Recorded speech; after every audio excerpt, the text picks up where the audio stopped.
Urban Tower Residence. Segurança, conforto e alto padrão.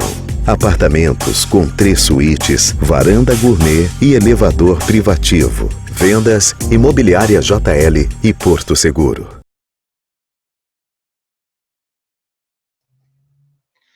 Muito boa tarde, você que nos acompanha aqui pelas redes sociais do Preto no Branco. Nós hoje estamos estreando um quadro novo aqui no nosso site Preto no Branco, nos nossos canais de mídia social, que é o quadro Ao Vivo de Casa. Um quadro que vai trazer entrevistas, bate-papo com personalidades de Cascavel e da nossa região, para a gente falar sobre política, sobre economia, sobre cotidiano, esporte, enfim, todos os assuntos que fazem parte do dia a dia da sociedade regional. E no dia de hoje, nesse programa de estreia, nós temos aqui conosco uma personalidade muito conhecida já em Cascavel, o jornalista Carlos Moraes. Muito boa tarde, Carlos. Boa tarde, Jadir Zimmermann. Boa tarde a todos que nos acompanham através dessa live, através dessa transmissão. Me sinto honrado por estar participando da estreia, né? Estou aqui à disposição para responder a todas as perguntas. Probleminha no sinal, já retornando. Aí, Carlos, pode continuar seu raciocínio. Só, reforçando que é um prazer enorme estar aqui no Preto no Branco, participando da estreia dessa transmissão, da estreia dessa live. Eu sei que esse espaço será um sucesso. Isso, pode continuar. Como é primeiro programa, alguns problemas técnicos. Segue, Carlos, por favor. Eu disse e tenho certeza que será um sucesso, né? E fico feliz em poder estar colaborando nessa estreia, né? De fazer parte da estreia desse espaço que eu tenho certeza que será um grande sucesso. Que bom, obrigado. E te agradeço por ser por aceitar o desafio de ser a nossa cobaia nesse programa piloto. Conosco também a jornalista Ticiane Merlac, que é também colaboradora do jornal Preto no Branco e que vai contribuir com questões para o nosso convidado de hoje, o Carlos. Boa tarde, Ticiane. Boa tarde, Jadir. Boa tarde, Carlos. É um prazer estar com todos em casa, trabalhando. Isso aí. Carlos, antes da gente ir para a entrevista em si, obviamente que a grande maioria das pessoas de Cascavel já te conhece de longa data, até porque você já trabalhou no veículos de comunicação da cidade, já é bem conhecido. Mas sempre tem aquele que não te conhece ainda. E antes da gente começar a perguntar, seria interessante uma apresentação de onde que veio o Carlos, como que eles apareceu em Cascavel, como que ele surgiu na comunicação, enfim, uma breve apresentação sua. Bom, eu nasci em Maringá, passei boa parte da minha adolescência em Jandaia do Sul. De Maringá, tive início na minha carreira profissional numa cidade vizinha chamada Mandaguari, depois trabalhei também no interior do estado de São Paulo, onde os meus pais se conheceram, Pederneiras, entre Jaú e Bauru, e de lá eu fui para o Mato Grosso, onde comecei a trabalhar em uma das emissoras afiliadas à Rede Globo, onde me tornei apresentador e depois jornalista, correspondente dessa emissora afiliada à Rede Globo. Aí fui para o SBT e do SBT eu fiquei sabendo que Cascavel iria ganhar um canal de televisão que era a TV Tarobá. A TV Tarobá estava no seu início, nos primeiros anos de vida, e eu então enviei um currículo por ser paranaense, por ter o desejo de retornar ao Paraná, e cheguei aqui para trabalhar na TV Tarobá no último ano da administração Jacis Canagata. E até hoje estou aqui com indas e vindas, Eu nunca deixei de morar em Cascavel, mas sempre quando aparece a oportunidade de trabalhar em outras cidades, eu tenho aproveitado. Muito bem, Carlos. Uma breve apresentação, eu tenho certeza que a grande maioria das pessoas, e as pessoas estão começando a participar da nossa live, Deusira Leão, informando que está assistindo desde São Paulo, deve ser uma conhecida sua, né, Carlos?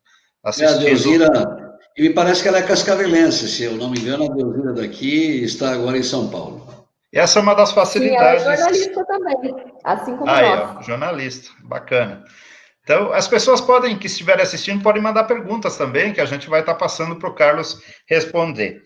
Bom, Carlos, a primeira pergunta que eu trago é que esse é o motivo principal da gente ter te convidado, pelo fato de você estar se apresentando como pré-candidato a prefeito de Cascavel no pleito que se aproxima. A primeira questão, Carlos, é o que está te levando a colocar o seu nome à disposição do povo de Cascavel para futuramente, assim que passadas as convenções e for oficializado, como candidato a prefeito da cidade? Bom, ao longo da minha vida como jornalista, apresentador de televisão, como homem de comunicação, eu sempre tive ligação, nós comunicadores acabamos tendo uma ligação muito estreita com a área política. E eu, diante de ser aquele jornalista questionador, de fazer indagações, de estar vivendo o dia a dia, passei a observar que às vezes se complica muito a questão política, né? Os políticos, muitas vezes sem experiência, demoram muito para tomar uma atitude, uma decisão. Então, a partir daí, eu passei a me apaixonar pela área política.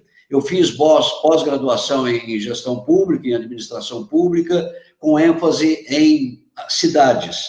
E em 2002 eu fui candidato a deputado estadual, né? Fiquei na primeira suplência, fui um dos mais votados do oeste do Paraná, e de lá para cá, né, sempre fiquei como jornalista e participando ativamente da vida política. Em 2018 agora, fui candidato à Câmara Federal. Embora sem apoio, né, acabei sendo o quarto mais votado em Cascavel, né, com os votos de Cascavel.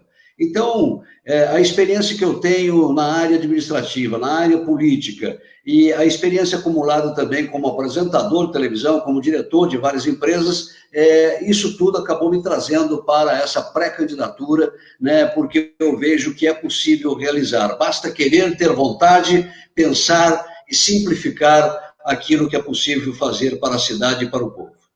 Por que o Avante, Carlos? Eu estava no PV, Partido Verde, na última eleição, e a pergunta que você me faz, Jadir, é bastante interessante.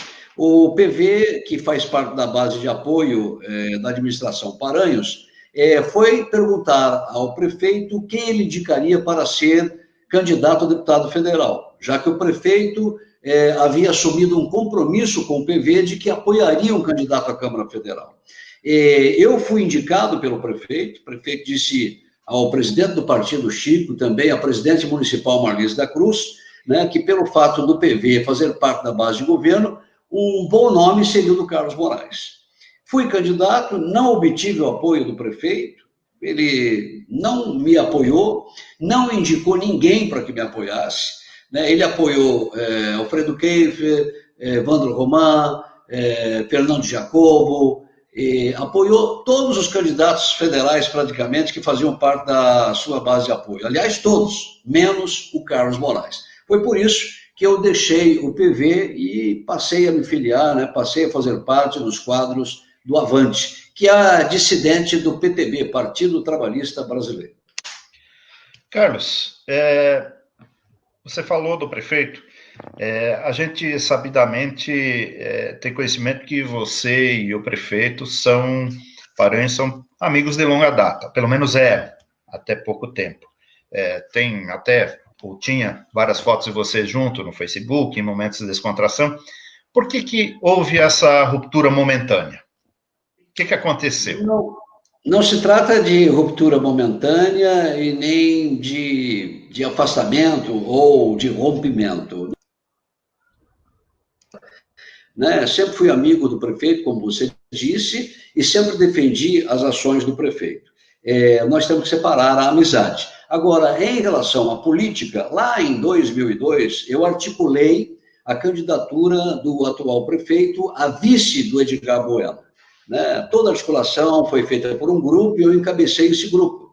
Aliás, a comemoração da vitória da chapa Edgar Bueno Paranhos foi no meu apartamento. Nós comemoramos a vitória na minha casa. Assim como o primeiro mandato de deputado estadual do Paranhos também foi comemorado na minha casa, em Curitiba. Né? Eu estava trabalhando na época em Curitiba e a comemoração também da vitória dele como deputado estadual foi na minha casa e teve o meu apoio. Então, eu apoio o Paranhos, né? E apoiei o Paranhos durante todo esse tempo. Ele ganhou para vice, não me apoiou para deputado estadual em 2002. Por 1.000 votos, eu não fui vitorioso. Ele já era vice, ele poderia emprestar o apoio à minha candidatura. Não fez. Eu fui candidato agora em 2018, indicado por ele, e ele não me apoiou.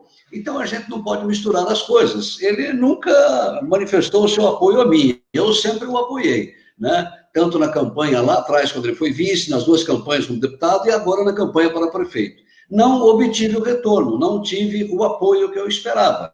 E é claro que eu tenho direito, a democracia permite, e eu tenho todas as condições de disputar a eleição como candidato a prefeito. No caso, agora, como pré-candidato, para encarar as convenções até o dia 5 de agosto. Certo, Carlos, mas isso daí, muitas pessoas estão comentando que pode ser uma espécie de jogo político para que tenha um segundo turno e lá na frente você acabe apoiando o prefeito Paranhos. Isso pode acontecer?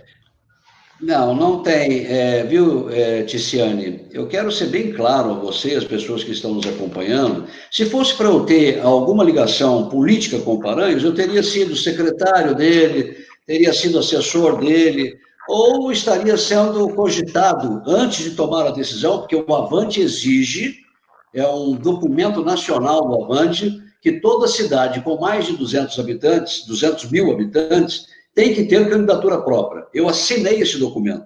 Se fosse para caminhar com o Paranhos, eu estaria na equipe dele como secretário, apesar de que eu fui voluntariamente o melhor secretário que ele teve.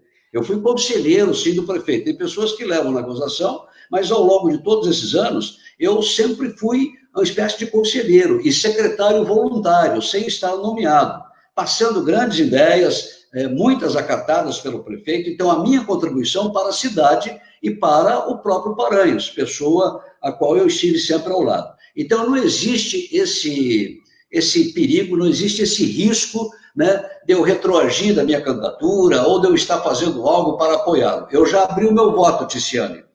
Eu vou chegar no segundo turno. Eu estou trabalhando e farei a campanha da minha vida com as melhores propostas, as melhores ideias, porque estou preparado, eu estudei para isso, eu sou pós-graduado em administração pública e acumulo uma experiência enorme diante das empresas que eu administrei e dos programas de televisão que eu fiz, sempre ouvindo a comunidade. O meu voto já está aberto, Ticiane. Caso eu não chegue no segundo turno, eu vou chegar, nós vamos trabalhar para isso. Mas se acontecer um acidente, eu não chegar no segundo turno, meu voto já está aberto, Ticiane. Se ficar Paranhos e Pacheco, eu vou com Pacheco. Se ficar Paranhos e Edgar, eu vou com Edgar. Se ficar Paranhos e Romã, eu vou com Romã. O meu voto já está aberto. E, em hipótese alguma, eu estarei apoiando a candidatura de Paranhos no segundo turno. Você Carlos, se sentiu traído pelo Paranhos? Oi? Por você ter apoiado? Você se sentiu traído, de certa forma, pelo prefeito Paranhos, por você ter apoiado ele durante tantos anos e ele ter te virado as costas? Na política é traição, Ticiane. Você pode chamar de traição. Se você está com a pessoa, né, durante toda uma vida política, o Paranhos, eu o conheço desde quando ele era vereador. O Paranhos foi na minha casa, em função de uma crítica que eu fiz a um dos projetos que ele havia apresentado na Câmara, e ele foi até o meu apartamento, né, dizendo que nós precisaríamos ser amigos, porque, poxa, eu estava interpretando mal, e a partir dali a gente iniciou realmente uma amizade de 30 e poucos anos. E eu sempre trazendo as boas ações do Paranhos. Quantas vezes eu não segurei o microfone para o Paranhos, para destacar suas ações, né, para destacar aquilo que ele vinha desenvolvendo. Então, eu nunca tive um patrocínio da prefeitura e nem quis, né, nunca cobrei também isso. Você não vai ver nunca uma nota fiscal minha recebendo dinheiro da prefeitura. Eu nunca ocupei um cargo público, nem quando ele foi vice, nem quando ele foi deputado. Aliás, quando ele foi deputado, eu participei da comissão da CPI da telefonia. mas foi uma comissão e um trabalho temporário, que eu ajudei para investigar as falcatruas da telefonia móvel do Paraná. Foi a única oportunidade em que eu estive. Aí, nas demais oportunidades, eu sempre trabalhei como voluntário. Então, quando você dá todo o apoio a uma pessoa na política e ela não lhe dá nada de apoio, você pode considerar uma traição, pode considerar realmente traição em relação a todos esses anos sem ter um retorno de apoio. Carlos, nós temos a participação de uma pessoa que está assistindo, o seu Antônio Fontolan, e ele tem uma pergunta, estou colocando na tela aqui a pergunta dele, você pode verificar. Quais as suas propostas para a cidade, caso seja eleito? O seu Antônio Fontolan fazendo uma pergunta direcionada ao nosso convidado. Senhor Antônio, são muitas as propostas. Uma cidade, ela se mexe, se movimenta todos os dias, né? O senhor fez uma pergunta bastante aberta, mas existe uma preocupação muito grande agora com a crise pós-coronavírus. Os municípios vão sofrer mais na pele, porque os problemas, eles explodem, né? Eles são mais cobrados pelos munícipes, pela população, dos prefeitos, vereadores. Então, nós precisamos de ter um prefeito que tenha capacidade e que esteja desvencilhado de todo comprometimento político, com todo respeito aos demais pré-candidatos de Cascavel. Se você colocar aí os 10 pré-candidatos que se apresentam no momento, todos são políticos, né? Maioria absoluta tem aquela ligação política partidária, vai precisar lotear o governo em caso de eleição, vai acumular partidos para tentar ganhar de qualquer jeito, né? 10, 12, 15 partidos, esses partidos eles querem cargos. Então, por aí já começa o grande erro. A população tem que acertar o voto através de uma pessoa que não tenha todos esses compromissos, né? Que tenha preparo, que tenha estudado para isso, que acumule experiência e que tenha coragem de fazer cortes profundos, como, por exemplo, no número de cargos comissionados, como, por exemplo, na compra de insumos, né? Prestar atenção, porque o município terá que sair dessa crise para estender a mão aos que mais precisam, aos pobres. Porque o rico, ele queima gordura durante 1 ano, 2, 3, 4, ele consegue queimar gordura. Agora, aquele pobre, aquele necessitado, o poder público tem a obrigação de estender a mão a ele. Por isso que eu me sinto preparado, com ideias práticas, simples e com coragem, e com visão de futuro, com visão lá adiante para poder administrar bem Cascavel. Carlos, você falou justamente da pandemia do coronavírus. É notório que o próximo prefeito, não só de Cascavel, como de todas as cidades, vai ter que ter um planejamento diferente. As cidades vão perder a arrecadação, as empresas, a comunidade vai passar por dificuldades na economia, na saúde, em outros setores. Enfim, acredito que até na educação nós vamos ter que se reinventar com a estrutura pública a serviço da sociedade. Como que você pensa em governar Cascavel com menos arrecadação, com mais restrições, enfim, com tudo que vem pela frente no pós-pandemia? Fazendo cortes profundos. Volto a repetir, meu caro Jadir Zimmermann, também a nossa queridíssima Letícia, Ticiane, que está aí nos acompanhando. É preciso ter coragem, né? É preciso entender, saber e ter coragem. Um candidato descomprometido como eu, né, um pré-candidato que não tem 15 partidos, né, para depois ter que lotear, já é um bom sinal. Então, você tem que escolher um pré-candidato, e na época da eleição, um candidato que esteja descompromissado. Você pode promover o home office, o governo federal já tem esse programa pronto.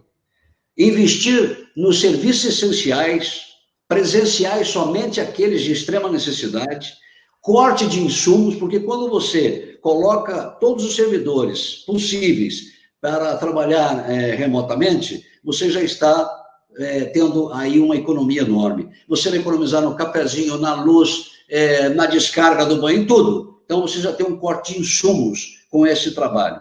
Diminuir o número de cargos comissionados. Você pode trabalhar com 25%, 30% desses cargos existentes hoje, que consomem horrores. E aí você tem que ter muita criatividade para gerar emprego e renda, para estender a mão, sobretudo, às pessoas mais pobres, às famílias mais pobres e às crianças do ensino fundamental, que precisam ter o atendimento, e as mães que têm crianças em idade de creche. Aliás, eu tenho uma excelente proposta para colocar fim nessa procura por vagas de creche, são 4 mil, quase 5 mil crianças à espera de uma vaga, e eu tenho a solução para o primeiro ano de governo, sem gastar dinheiro, aliás, economizando e muito. Oportunamente, se eu tiver aqui a chance, estarei falando sobre esse projeto para atender as crianças em idade de creche.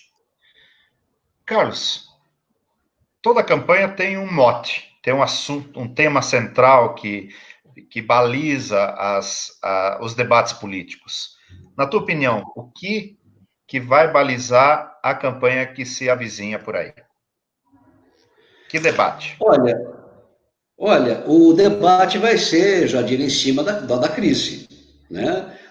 Eu quero acompanhar, eu estou assim sedento para debater e para saber o que os demais candidatos vão fazer para governar a cidade.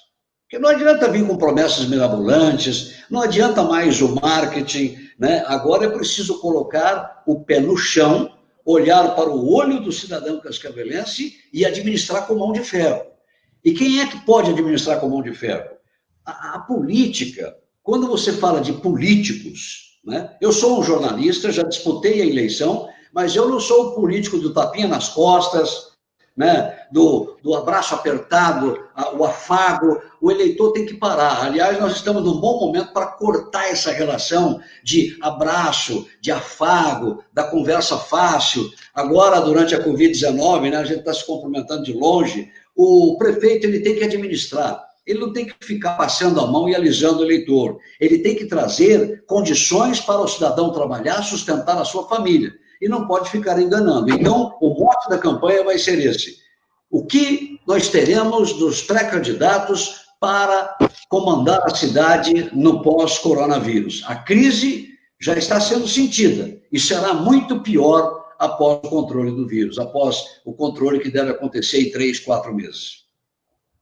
Carlos, você citou a questão da pandemia. O prefeito Paranhos adotou lá em março algumas medidas que estão sendo mantidas em vários setores, e com esse aumento de casos de 20, 30, 50 casos em 24 horas, elas tendem a ficar um pouco mais estreitas. Até hoje o prefeito fez uma live pedindo que a população se conscientize da necessidade do isolamento, de sair de casa quando realmente precisa, do uso da máscara. O que você, se você fosse prefeito hoje, o que você faria de diferente para tentar minimizar esses impactos, tanto na questão da saúde quanto na questão da economia? Muito boa pergunta, Ticiane. O que eu faria de diferente? E não faria nada de extraordinário, não, tá? O prefeito Paranhos, ele reeditou decretos experimentados em todo o mundo.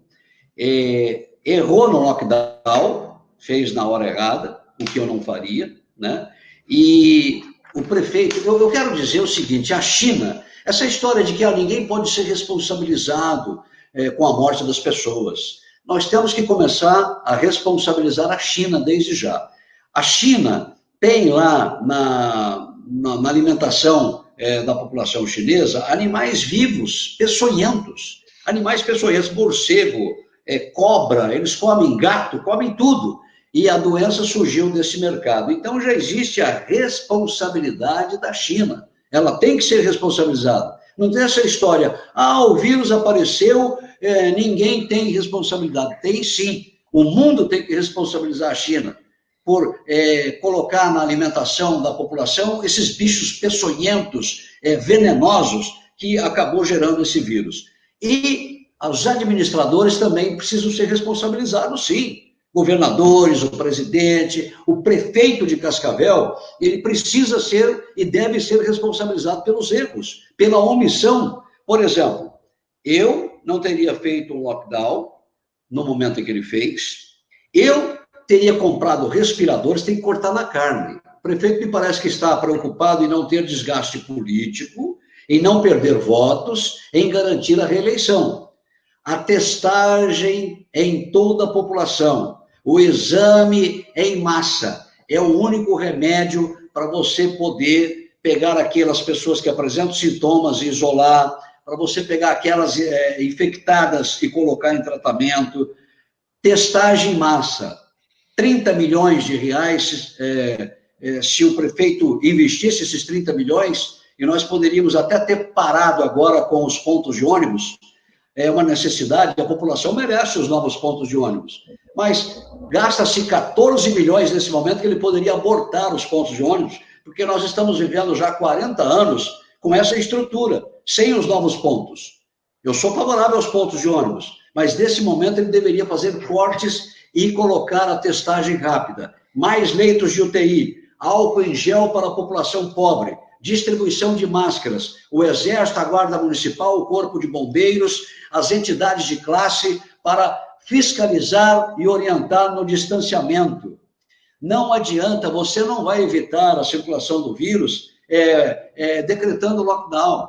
As pessoas vão se acumular nas periferias, nas extremidades, elas param de circular no centro. Então, ônibus com a capacidade mínima de passageiros, estabelecimentos com distanciamento exigido pela OMS, distribuição de material de higiene, leitos de UTI, porque já estamos vivendo um colapso, né? E distribuição de máscaras. Eu teria feito isso, porque eu falei, não é que eu estou dizendo agora, eu fiz várias lives alertando que nós chegaríamos a essa situação crítica. E Carlos, está dando aí no que está. Carlos, te interrompendo, nessa linha mesmo de raciocínio, nós temos mais uma pergunta aqui do Fernando, do Fabiano Fernando dos Santos, está aí na tela para você ver também. O que ele tem a dizer do hospital de campanha que não está funcionando e estão mandando nossos cidadãos para fora? Pergunta aí do Fabiano Fernandes dos Santos. Pois é, Fabiano, é o que eu acabei de dizer. Não adianta você colocar lá uma instalação, uma lona ou paredes, né, divisórias, para dizer que tem um hospital de campanha. Eu acabei de dizer, era ter corrido, é o que eu digo. Quando você tem conhecimento, eu aprendi isso no banco da faculdade. Quando você quer se deparar numa guerra para ajudar a população, quando você tem que fazer um enfrentamento para ajudar e amparar a população, você não pode titubear, você não pode pensar, você não pode fraquejar. Eu estou falando desde o primeiro caso em Cascavel, é preciso correr para deixar os leitos de UTI preparados. Vamos comprar respiradores, ventiladores, vamos convocar os médicos e enfermeiros aposentados, fazer uma convocação desses profissionais em toda a região, pagar para esses profissionais ficarem de prontidão.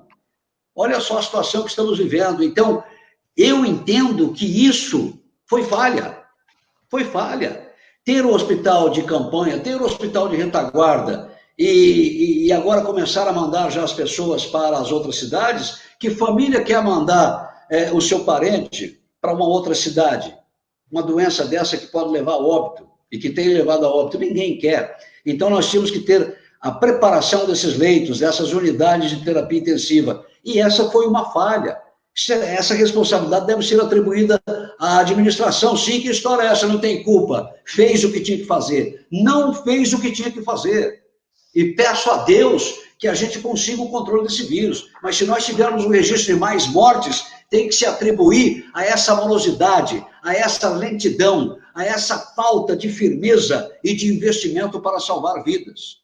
É isso que eu tenho dito. Carlos, saindo um pouco da linha do coronavírus, Ticiane, por favor. Sim.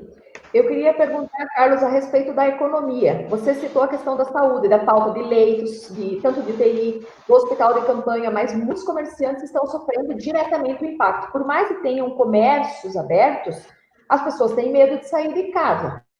As pessoas estão deixando de comprar, estão economizando. O setor da noite, por exemplo, na semana passada, o Preto no Branco trouxe uma matéria citando, por exemplo, um comerciante que teve 90% de funcionários demitidos O faturamento dele caiu 65% e não há previsão de quando se abre. A gente sabe que Cascavel é uma cidade que vive também da noite.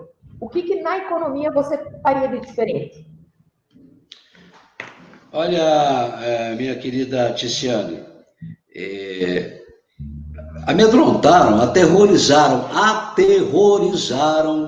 os cascavelenses e os brasileiros. Eu estou acompanhando o noticiário de todo mundo. Você não pode radicalizar, o radicalismo, ele é nocivo, né? Você não pode, fecha tudo ou abre tudo. Nós tivemos um país da Europa aí que abriu tudo e que o presidente veio pedir desculpas, se eu não me engano, a Suécia, que não promoveu o controle. O comércio levou esse baque todo, a economia levou esse baque todo porque aterrorizaram, amedrontaram a população. Era para ter promovido o distanciamento desde o início. Gente, Ticiane, meu caro Jadir e amigos que nos acompanham, o mundo todo viveu essa pandemia primeiro que todos nós brasileiros. Começou lá na China, veio para a Itália, foi para os Estados Unidos e a gente só assistindo. Nós tínhamos tempo de preparar, por isso que eu falo, falta visão, habilidade, técnica, aprendizado, é saber. Você tem muitos políticos e poucas pessoas que entendem, que sabem e que enxergam lá na frente. Pessoas que têm agilidade. Na minha vida eu aprendi sempre a ser ágil, né? Além de ter aprendido na faculdade, na minha pós-graduação, de ter me preparado bem, eu tenho a experiência acumulada das empresas que eu administrei e dos programas que apresentei. Você não pode esperar. Se você esperar no momento que você vai fazer uma cobertura, Ticiane, num acidente, ou numa questão política, ou num encontro político, se você chegar atrasado, você perdeu. Você tem que se antecipar. A velocidade da notícia, a velocidade do atendimento à população tem que ser dessa forma. Então, a economia não deveria estar vivendo esse baque. Eu anunciei em lives, distanciamento, tudo tranquilo, as pessoas continuam gastando, continuam comemorando aniversário. É mudar o estilo de vida. Nós estamos vivendo essa pandemia que é real, o vírus está aí, nós temos que nos cuidar. Quando faz frio, Ticiane, quando faz muito frio, quando está geando, você que é profissional da comunicação e tem a sua obrigação, você coloca capa, luva, blusa, meia nos pés, mas você não deixa de trabalhar. Você está se cuidando para não pegar frio. O coronavírus é a mesma coisa. As pessoas tinham que se cercar de cuidados e continuar com a vida, é claro que não normal, mas com a vida tradicional, tomando apenas esses cuidados de distanciamento, que nós não teríamos esse baque na economia. Esse foi um erro cometido no Brasil e Cascavel poderia ter sido diferente e não foi.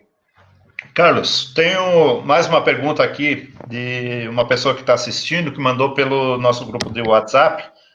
Pergunta ao Carlos Moraes, na sua opinião, qual foi o principal ponto em que a administração Paranhos deixou a desejar? Quem pergunta é o Paulo Porsche.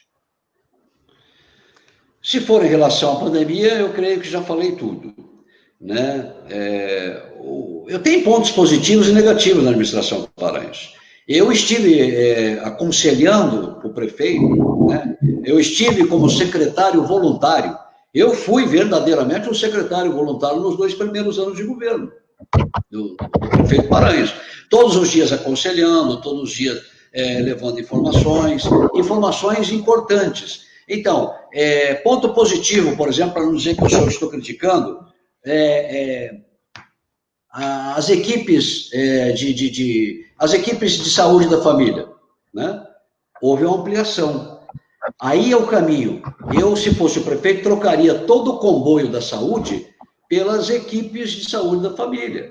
Reforçar, porque... Ele está acrescentando aqui, Carlos, a pergunta é no contexto geral, não da pandemia específica. No contexto geral, em que ponto que a administração do Paranhos deixou a desejar? Deixou a desejar, eu fiz críticas, deixou a desejar e eu fiz críticas. Eu tenho a impressão até que o prefeito Paranhos não será candidato à reeleição, porque ele raspou o tacho, ele está raspando o cofre. No momento de pandemia, veja só o que ele fez de errado. Comprou um projeto do escritório Jamiliano, aliás, um pré-projeto, um estudo, por R$450 mil sem licitação. Isso em plena pandemia. Isso aí que me deu descontentamento. Talvez esteja aí a explicação, né, e um dos motivos pelo qual eu falei, opa, peraí, né, começou a fazer coisa errada, começou a fazer aquilo que eu não concordo. Né? Isso há 2 anos. Um estudo de mobilidade. Para quem criar o IPC, Instituto de Planejamento de Cascavel, que tem técnicos capacitados, aí está contratando o serviço por 2.700.000, o estudo de mobilidade que está pronto. A CETRANS, né, já tem essas informações, o IPC tem essas informações e tem técnicos. Vai pagar 2.700.000 em plena pandemia para fazer um estudo de mobilidade, eu vejo como algo desnecessário. Os pontos de ônibus. Meu amigo, você que está me vendo, vá até um desses pontos de ônibus, que é uma coisinha bem pequenininha. Olhe, você que tem a sua casa, você que já constrói, né? Você que de vez em quando aperta um parafuso na sua casa, tem uma noção. Você acredita que um ponto daquele custe R$17.100, uma estrutura de ferro parafusada? Uma estrutura... Isso que eu não sei se no edital consta os vidros, né? O teto, a iluminação, a pintura, o banco e a lixeira. Eu não sei. Estou falando da estrutura até aqui, 14 milhões por uma estrutura parafusada de ferro armado, de ferro, né? Tudo bem? Tem a sapata de cimento, o rebaixamento ali para os cadeirantes, para as pessoas com deficiência, R$17.100. Dá para construir uma casa popular. Isso em plena pandemia, não dava para esperar? Os pontos são necessários para dar proteção à nossa gente, aos cascavelenses, mas em plena pandemia era possível abortar. Falou, gente, ficamos até agora sem os pontos de ônibus, vamos deixar mais um pouquinho aí, porque a gente tem prioridade agora aqui na cidade com a pandemia. Mas não, ele começou a fazer, né, esses gastos, começou a mudar de rumo. E aí o meu descontentamento com essas e outras situações que eu posso citar. Posso falar em questões positivas e negativas, como eu disse. Mas vamos falar de questões positivas, então. Tem sido muito elogiado, assim, pelo menos na classe empresarial, em alguns setores, a obra do aeroporto de Cascavel. Esse poderia ser avaliado como um aspecto positivo do atual governo do prefeito Paranhos? A remodelação, a adequação do nosso aeroporto municipal de Cascavel? Aspecto muito positivo. E aí eu quero dizer que talvez, diante de todas as situações, o aeroporto também foi um dos principais motivos de discordância da minha parte.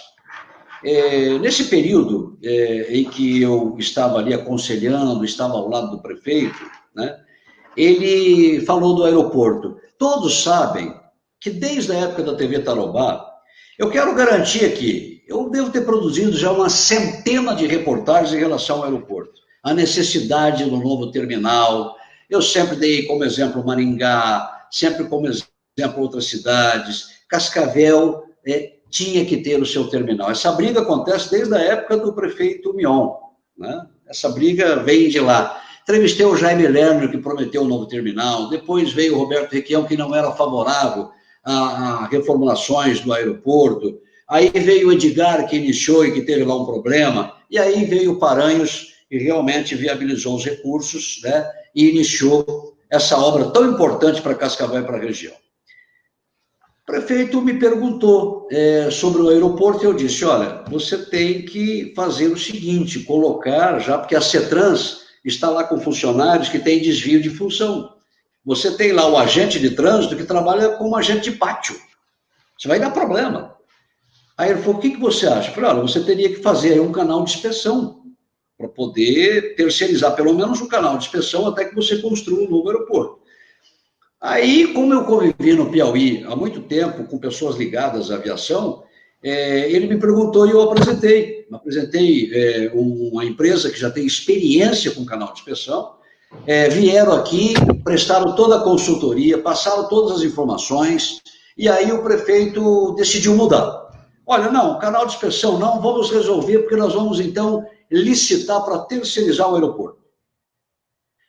Aí, essas mesmas pessoas passaram a dar consultoria, sendo que isso consultoria grátis, gratuita, em função até da amizade que eu sempre tive com eles.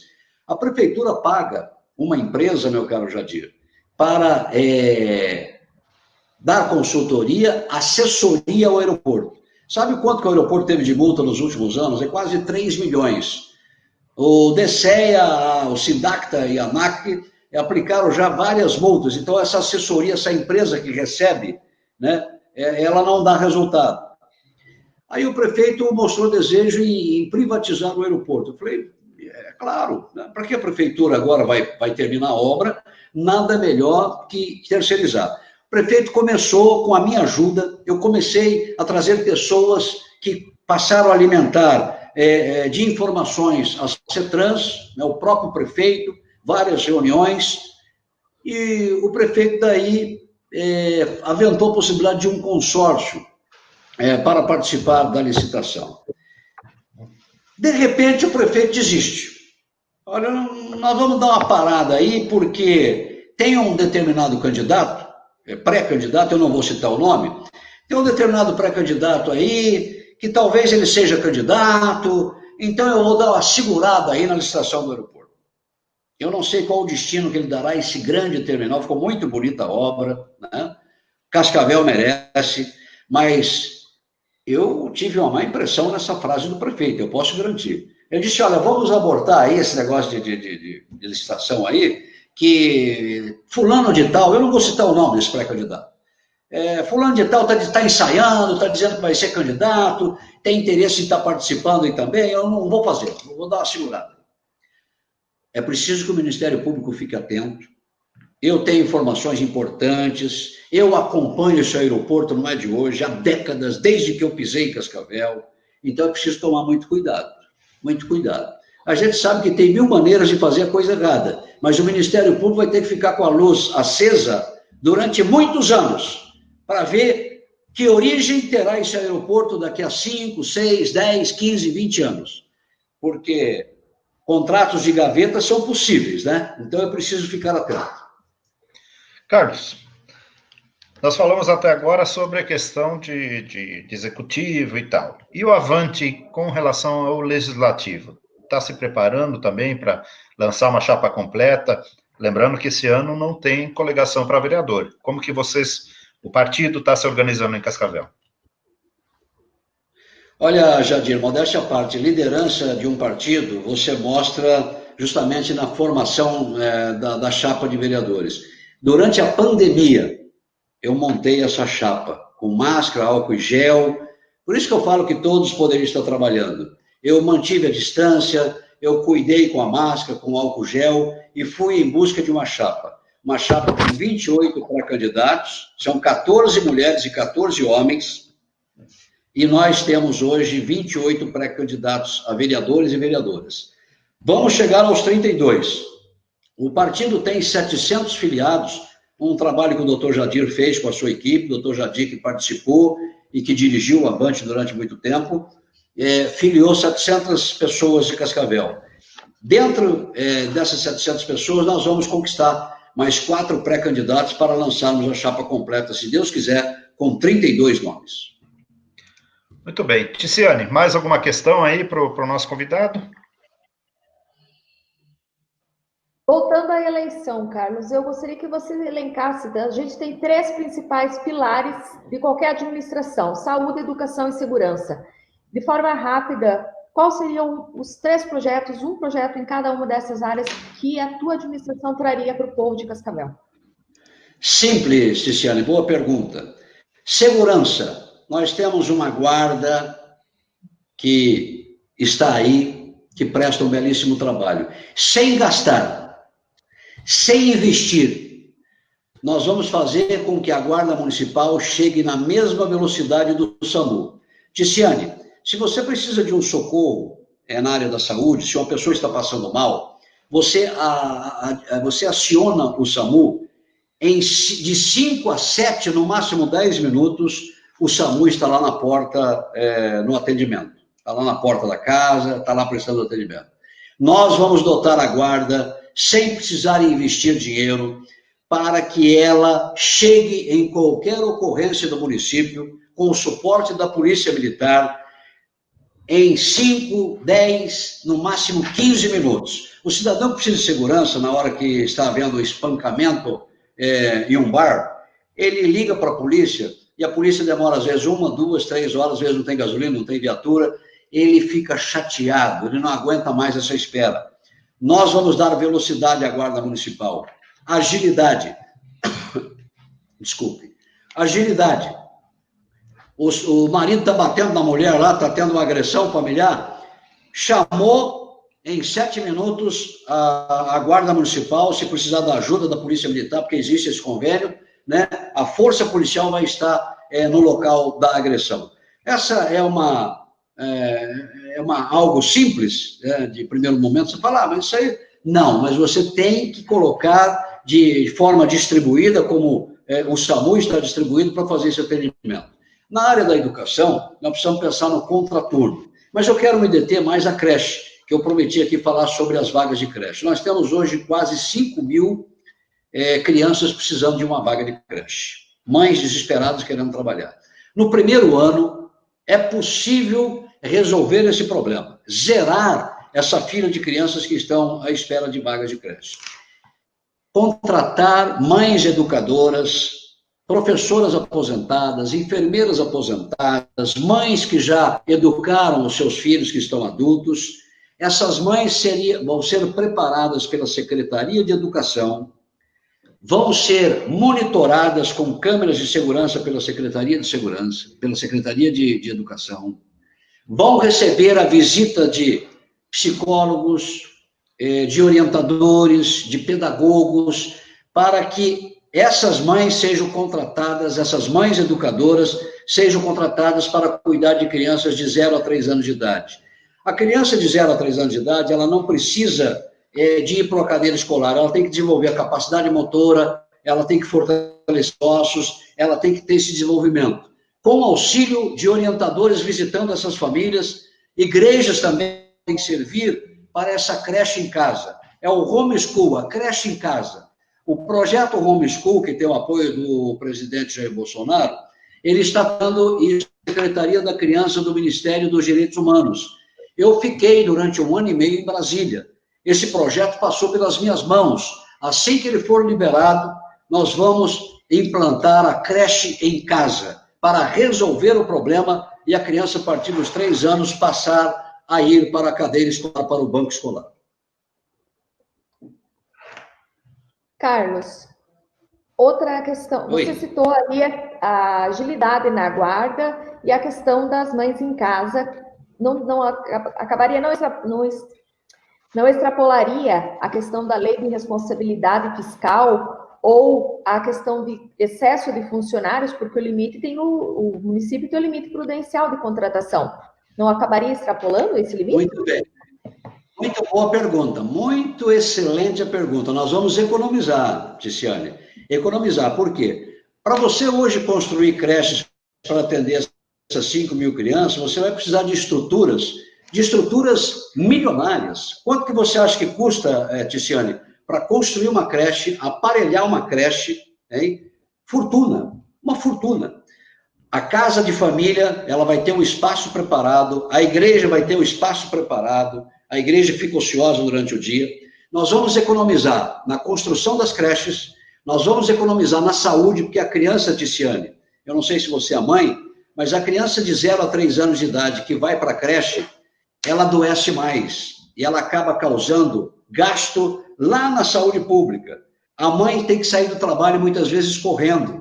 A creche liga, olha, a sua criança está com febre, vomitou, está com problema. A mãe sai em desespero do trabalho e você onera a saúde. Nós vamos economizar na saúde, no transporte, porque essa criança vai ficar na quadra da sua casa, na igreja que fica perto da sua casa, com mulheres treinadas pela Secretaria da Educação.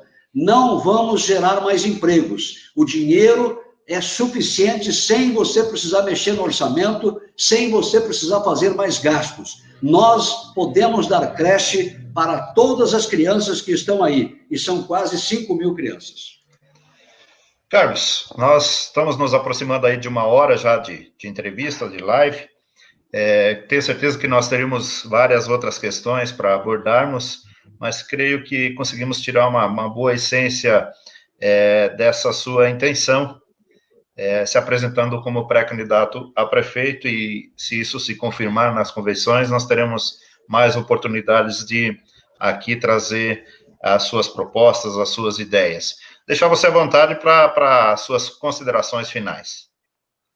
Agradecer muito a todas as pessoas que nos acompanharam, agradecer, Jadir, imensamente o espaço aqui no Preto no Branco, a Ticiane, garantir a Ticiane que não tem problema, Ticiane, estão tentando colocar esse carimbo de que a minha candidatura é para negociar, que é para apoiar A, B ou C. Eu estou preparado, Ticiane, eu conheço de políticas públicas, eu tenho preparo para encarar a crise pós-coronavírus, eu tenho projetos econômicos, como você pode observar em relação à creche, à segurança, sem gasto. Nós vamos dar uma velocidade, um ganho muito grande a Cascavel, que vai precisar, com economia, desenvolver grandes projetos para superar essa crise. Que Deus nos abençoe, que a gente possa ter o controle do coronavírus e que o prefeito Paranhos, fica aqui um conselho, ainda há tempo, prefeito, compre ventiladores.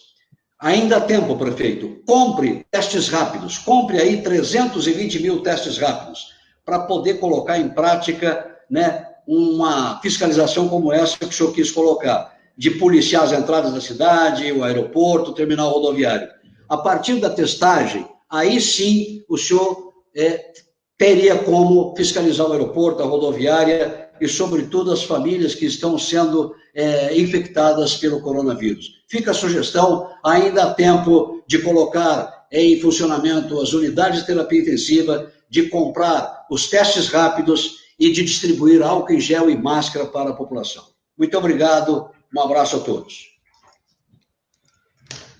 Muito bem, dessa forma a gente chega ao final dessa live, essa primeira live aqui nesse quadro novo que nós estamos lançando no Preto no Branco, ao vivo em casa, e diariamente nós vamos procurar trazer outras personalidades, políticos, empresários, lideranças de Cascavel e da região, para falar com você sobre os mais diversos temas que fazem parte de Cascavel e do oeste do Paraná. A todos desejamos um ótimo final de dia, um ótimo restante de semana e até a próxima oportunidade.